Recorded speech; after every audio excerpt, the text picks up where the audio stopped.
Previously, the queen's secret plan separated twin sisters. Zara grew up royal, while Mara was hidden in a poor village.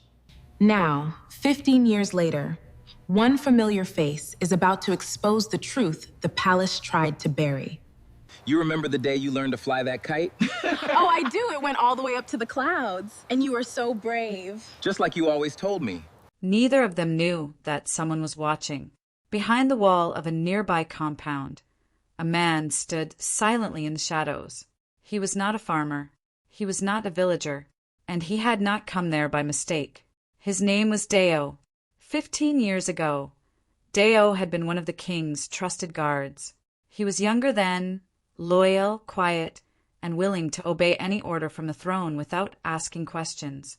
On the night the queen announced that she had gone into labor, Deo was one of the few men sent through the darkness to bring the newborn child from the village to the palace. That night, he carried a baby girl wrapped in soft cloth. That baby became Princess Zara. But Deo had never forgotten what he saw before the child was handed to him. He remembered Agnes' small house. He remembered Yutun's weak cries from inside. He remembered the midwife moving too quickly, as if she was hiding more than just fear. And he remembered seeing a basket disappear through the back of the house before the palace guards were called in. At the time, Deo told himself it was none of his business. He was a guard, not a king. His duty was to obey, not question. So he kept quiet. For 15 years he kept quiet. But now, standing in a poor village and staring at Mara, the silence inside him began to break. The girl looked like Princess Zara. Not almost. Not a little. She looked like her blood. Mara was helping her mother outside their small home. She laughed softly as she folded clothes and placed them inside a basket. Her father sat nearby repairing an old farming tool. There was no gold around her neck, no servants at her side, no palace walls protecting her. But there was something about her that held Deo's attention. Her face was royal, even if her life was not. Deo's hand tightened against the wall. If the king sees this girl, he whispered to himself, the palace will never be the same. Just then, Mara turned slightly, as if she had felt someone watching. Deo quickly moved back into the shadows. Mara looked around, confused. Her mother noticed. "Mara, what is it?" Mara smiled faintly. "Nothing, Mama. I thought I saw someone." Her father looked toward the road. Maybe one of the villagers passing by. Mara nodded, but the strange feeling remained. Someone had been there. She was sure of it. Deo did not stop walking until he reached the edge of the village. His heart was beating heavily. The past had followed him for 15 years, but today it had finally stood in front of him with a face. He returned to the palace before nightfall. The palace was already preparing for Princess Zara's 15th birthday. Servants moved from one side of the courtyard to another. Tailors carried expensive fabrics. Cooks prepared large pots for the coming feast. Musicians rehearsed outside the hall. Everywhere Deo looked, people were celebrating the princess. But Deo could no longer look at Zara the same way. That evening, he stood at his post near the garden when Zara walked past with Ivy beside her. Zara wore a beautiful dress and held her head high, as if the ground itself was lucky to carry her steps. A young maid hurried behind them with a tray of fruit juice. Her hands were shaking because Zara had already shouted at 2 servants that morning. When the maid tried to serve her, the cup slipped slightly and a few drops fell on Zara's sleeve. The maid immediately knelt. "Forgive me, Your Highness." Zara looked at the stain, then at the girl. "Do you know how much this dress cost?" she asked coldly. The maid trembled. "I am sorry, Your Highness." Zara stepped closer. "Sorry will not wash it. Maybe if you people learned to use your hands properly, the palace would not always suffer because of your carelessness." Deo looked away, but his jaw tightened. Ivy gave a nervous laugh. "Zara, it is only a small stain." Zara turned to her. "It is small because it is not on your dress." The maid kept her head down. Then the king's voice came from behind them. "Enough." Zara turned quickly. "Father." The king walked toward her slowly. His face was calm, but his eyes were disappointed. A princess does not become greater by making others feel small, he said. Zara's face changed. She ruined my dress. She made a mistake, the king replied. And one day, you will also make mistakes. When that day comes, I hope the people around you treat you with more kindness than you showed her. Zara lowered her eyes, but not because she felt sorry. She was embarrassed that he had corrected her in front of others. I understand, she said quietly, but Deo could see that she did not. The king dismissed the maid gently, then walked away with Zara. Deo watched them disappear into the hallway. For the first time, a painful thought entered his heart. The girl raised as a princess did not understand kindness, but the girl hidden in the village carried it naturally. That night, Deo could not sleep. He sat alone near the guard quarters, staring at the palace walls. He remembered the old king's command from 15 years ago. No one was to speak about the birth. No one was to mention the woman in the village. No one was to ask questions. But what if the secret had destroyed the wrong child? What if the firstborn princess had been sent away? What if Mara was not only Zara's sister, but the elder one? Deo closed his eyes. The question frightened him, because in the kingdom, birth order mattered. The first child carried a different weight. If Mara was born first, then the truth could shake the throne itself. The next morning, Deo went to find Agnes. Agnes had grown older, but people still respected her as the midwife who knew every birth story in the surrounding villages. When she saw Deo enter her compound, her face changed. She knew him. She remembered him. And from the look in his eyes, she knew why he had come. "What brings a palace guard to my house so early?" she asked. Deo stepped closer. "You know what I saw yesterday." Agnes looked around quickly. "Lower your voice." "I saw the girl," Deo said. "Mara." Agnes' lips tightened. Deo continued, "She looks like the princess." Agnes forced a laugh, but it sounded weak. "Many people look alike." "Not like that." Agnes turned away. "Then forget what you saw." "I have forgotten for 15 years, Deo said, "but I cannot forget any more." Agnes looked at him sharply. "Do you know what will happen if you start talking? The queen will fall. The king will be disgraced. The princess will be humiliated. And you, Deo, will not walk away clean. You were there that night." Deo became silent. Agnes moved closer and lowered her voice. "You carried the child to the palace. You kept quiet. Do not pretend your hands are pure now." Her words hit him hard because they were true. Deo stepped back, but his eyes remained firm. "I may have kept quiet," he said, "but I did not sell a child." Agnes' face turned cold. Before she could answer, Deo walked away. But Agnes knew something had changed. The guard was no longer afraid enough to stay silent, and that made him dangerous. Far away in Mara's village, excitement was spreading. A royal messenger had arrived at the square and announced that the palace celebration would be open to selected families from nearby villages.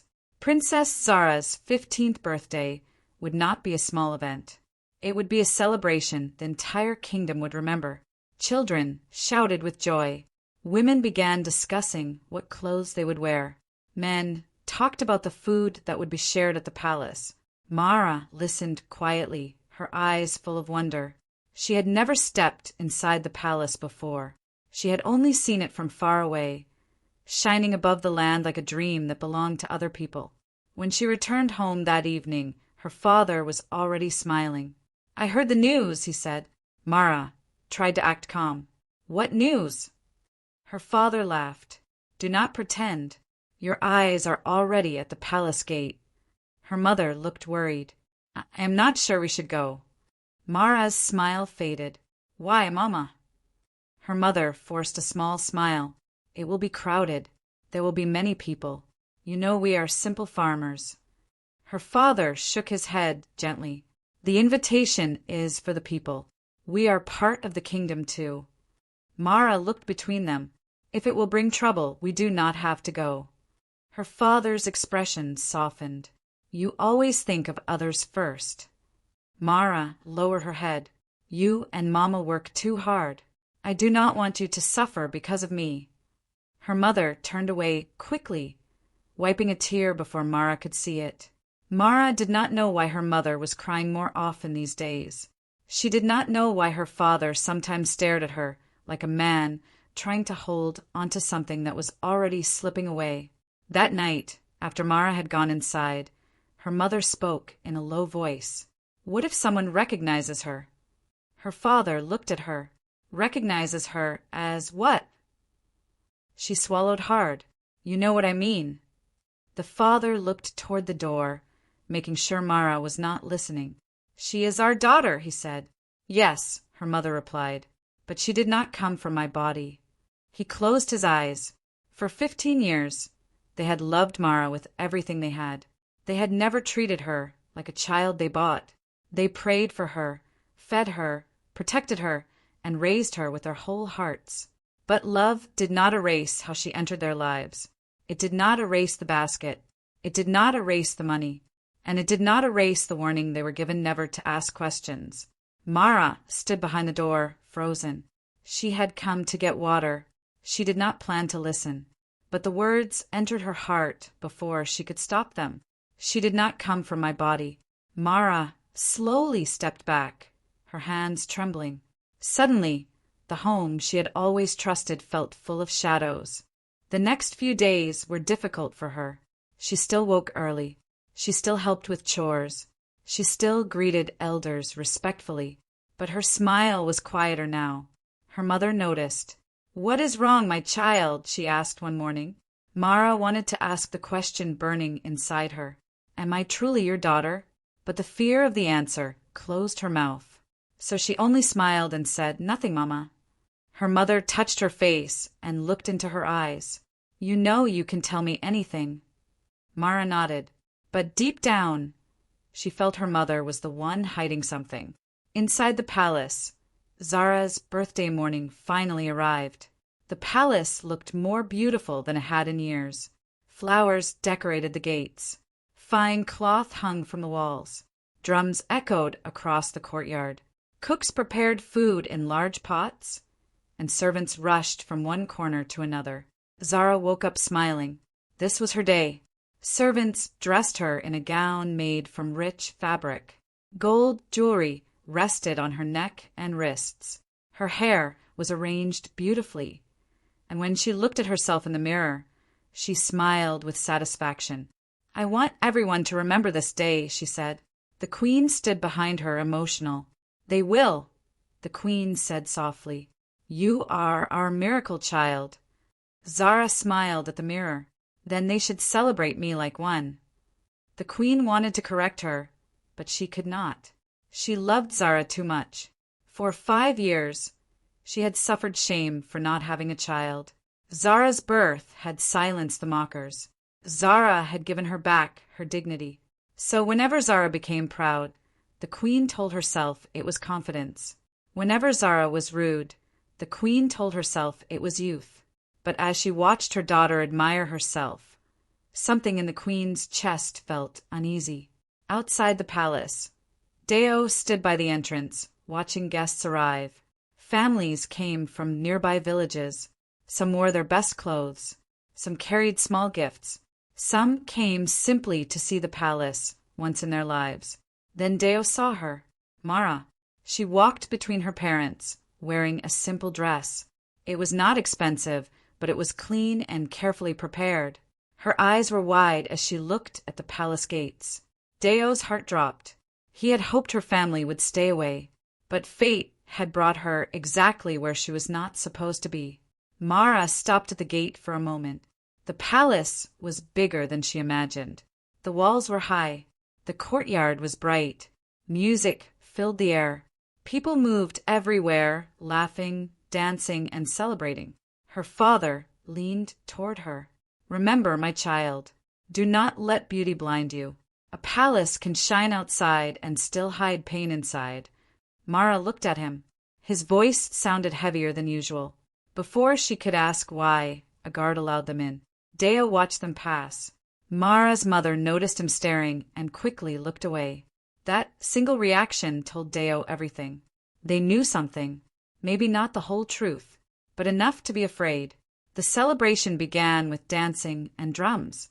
The king and queen sat on the royal platform, with Princess Zara between them. People came forward to greet her, praise her, and present gifts. Zara smiled proudly as each person bowed. Then an old woman from a poor village came forward with a hand-woven mat. She knelt and held it up with both hands. "Your Highness," the woman said, "I do not have gold, but I made this with my own hands. May your life be long." Zara looked at the mat. Then she laughed softly. It was not loud, but it was loud enough. "A mat," she said, "for a princess." The old woman's hands began to shake. Some people in the crowd looked down, embarrassed for her. The king's face hardened. But before he could speak, Mara stepped forward. She did not think. She only moved. Mara gently took the mat from the old woman and looked at it with admiration. "This is beautiful," she said. "It must have taken many days to make." The old woman looked at Mara with tears in her eyes. Mara smiled and helped her stand. A gift made with love is not poor. The courtyard became quiet, too quiet. Zara stared at the village girl who had dared to speak in front of her. "Who are you?" Zara asked. Mara turned toward the platform and lowered her head respectfully. "My name is Mara, your highness." Zara's eyes narrowed, but then her expression changed. She looked at Mara's face. Mara slowly looked up. For the first time in their lives, the two girls saw each other clearly. The crowd did not understand what it was seeing at first. Then whispers began to move like wind. "She looks like the princess." "No, look again." "Are they related?" The queen's fingers tightened around the arm of her chair. Her smile disappeared. The king leaned forward. Deo stood frozen near the gate. Agnes, who had secretly entered the courtyard earlier, covered her mouth in horror. Yutund was also there, hidden among the crowd, her eyes already filled with tears. Zara stood slowly. "Why is everyone staring?" she asked. No one answered, because the answer was standing in front of them. Mara looked like Zara. Zara looked like Mara. The same eyes, the same face, the same age, only their lives were different. The queen stood from her seat and came down from the platform. Every step felt heavy. She stopped in front of Mara and studied her face like a woman seeing a dream she was afraid to understand. "How old are you?" the queen asked. Mara's voice was quiet. "I will be 15 soon, your majesty." The queen almost lost her balance. The king quickly came down beside her. Zara looked at her parents, confused and angry. "What is happening?" The queen ignored her. Her eyes moved to Mara's parents. "Is this your child?" she asked. Mara's father stepped forward and bowed. "Yes, your majesty. She is our daughter." The queen's voice became sharper. "Did your wife give birth to her?" Mara's mother began to cry. Mara turned toward her, heart pounding. "Mama." Her mother could not speak. Mara looked at her father. "Papa." His eyes filled with pain, but he also remained silent. That silence broke something inside Mara. The courtyard started whispering louder. Zara stepped down from the platform, her pride turning into fear.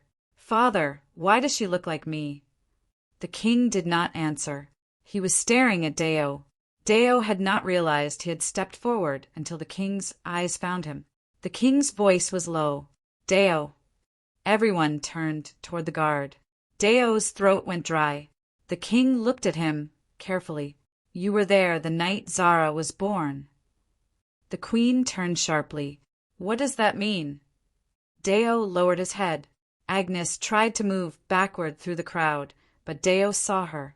His fear changed into anger. For 15 years he had been silent. For 15 years he had carried guilt like a stone in his chest. But now Mara was standing in front of the whole kingdom, shaking like a child about to lose everything. He could not stay silent again. Deo slowly knelt before the king. The courtyard fell quiet. My king, he said, there is something I should have told you a long time ago. Agnes whispered, no. Yutun began to cry harder. The queen looked from Deo to Agnes, then to Yutun. Her face changed. She recognized Yutun. Even after 15 years, she recognized the woman who had carried the royal child. The queen's voice trembled. Why is she here? Zara looked at Yutun. Who is that woman? Mara looked at Yutun too, but she felt nothing except confusion and fear. Deo kept his head down. That night, he said slowly, before we carried the baby to the palace, I saw another basket leaving the midwife's house. The crowd gasped. The queen stepped back. The king's face turned cold. What basket? Deo raised his eyes. A basket with a child inside. The whole courtyard exploded into noise. Mara's mother cried out and held her chest. Mara's father reached for her, but Mara stepped away from both of them. No, Mara whispered. No, tell me this is not about me. But no one answered. Zara turned to the queen, her voice shaking. Mother, what is he saying? The queen could barely breathe. Her eyes moved to Yutun. Tell me the truth, she said. Yutun shook her head, crying. Please. The queen's voice rose. Tell me the truth. Yutun fell to her knees. Agnes tried to run, but Deo pointed at her. Stop her. 2 guards immediately blocked Agnes' path. The king looked at Deo. Speak. Deo swallowed hard. I do not know everything, your majesty, but I know what I saw. I know one baby was brought to the palace, and I know another baby disappeared that same night. The queen covered her mouth. Zara stared at Mara like she was looking at an enemy and a mirror at the same time. Mara looked at her parents with tears in her eyes. Who am I? She asked. Her father broke down. You are my daughter, he said. Mara's voice cracked. Then why can't you answer the queen? Her mother stepped forward, crying. Because we were afraid to lose you. Mara stepped back. The words hit harder than any slap. Afraid to lose you. That meant there was something to lose. The queen turned to Yutun again. Were there 2 children? Yutun shook violently, unable to speak. Agnes shouted from the guard's grip. Do not listen to them. They are lying to protect themselves. But Deo's voice cut through the noise. Then why did you hide the old birth cloth? Agnes froze. The king turned slowly. What birth cloth? Deo looked at one of the guards beside him. Search her things. Agnes screamed. You have no right. The king's voice thundered across the courtyard. I am the king. I have every right. The guards dragged Agnes away toward the side rooms as the crowd whispered in fear. The celebration had turned into a judgment ground. Mara stood alone. The poor woman's mat was still in her hands. Only minutes ago, she had stepped forward to protect someone from shame. Now the entire kingdom was staring at her. Zara's eyes filled with angry tears. So what? Zara said suddenly, a village girl looks like me. And now everyone forgets who I am? The king looked at her. Zara. But Zara was no longer listening. She pointed at Mara. She is nobody. She is a farmer's daughter. Mara flinched. The queen closed her eyes in pain. The king's voice became firm. Enough. Zara stared at him in disbelief. You are defending her. I am defending the truth, the king said. Zara's lips trembled. For the first time in her life, she felt the crown slipping away, even though no one had touched it. A few moments later, the guards returned carrying a small wooden box. Agnes was dragged behind them, struggling and crying. The box was placed before the king. Deo looked at it and whispered, That is the one. The queen's hands shook as the king opened it. Inside was a small piece of baby cloth, an old bracelet, and a folded paper stained with age. The queen saw the cloth and gasped. I know this, she whispered. This was from the night Zara was born. The king slowly unfolded the paper. His eyes moved across the words. His face changed. The queen looked at him, terrified. What does it say? The king did not answer immediately. The courtyard held its breath. Mara felt as if the ground was disappearing beneath her feet. Zara could not move. Yutund cried silently. Agnes closed her eyes because she already knew the words written on that paper. The king finally looked up. His voice was broken. It says the first child was taken before the second child was brought to the palace. The queen staggered backward. Zara whispered, "First child." Mara's heart stopped. Everyone turned toward her. The poor village girl, the hidden daughter, the child raised with love but surrounded by lies. The kingdom had come to celebrate one princess, but now, standing in the royal courtyard, they were looking at two. And the question no one dared to ask was now burning in every heart. If Mara was the first child, then who was the true firstborn princess? In part 3, the kingdom must finally answer one question. Who is the real firstborn princess?